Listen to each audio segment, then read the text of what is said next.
Baby ఈరోజు ట్రేడింగ్లో భలే ప్రాఫిట్ తీసాను తెలుసా? వీడు ఇప్పుడు క్లాస్ చెప్పేటట్టున్నాడు. క్లాస్ చెప్తేనే కదా నువ్వు నేర్చుకునేది. బేబీ ఈరోజు మార్కెట్ బేరీ సెంటిమెంట్తో ఓపెన్ అయింది. నేను కూడా రైజ్ ఆన్ సెల్కి రెడీగా ఉన్నాను.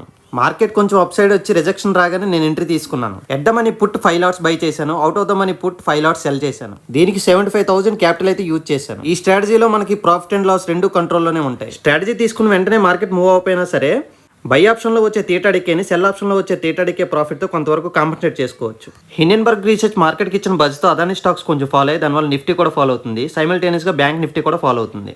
ప్రస్తుతానికి అనుకున్న దానికంటే ఎక్కువ ప్రాఫిటే రన్ అవుతుంది. 3,300 ప్రాఫిట్లో ఉన్నాను. మార్కెట్ని అబ్జర్వ్ చేస్తే మార్కెట్ కూడా సపోర్ట్ తీసుకునేలాగా ఉంది.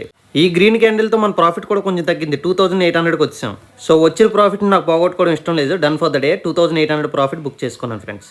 చాలా మంది ఇలా ప్రాఫిట్ వెంటనే బుక్ చేసుకోరు. ఇంకో 1,000 వస్తే బాగుంది, ఇంకో 1,000 వస్తే బాగుందని అనుకుంటారు. మార్కెట్ ఇలా రివర్స్ అయితే ప్రాఫిట్తో సహా ఓన్ మనీ కూడా పోగొట్టుకుంటే కానీ మనశ్శాంతి ఉండదు.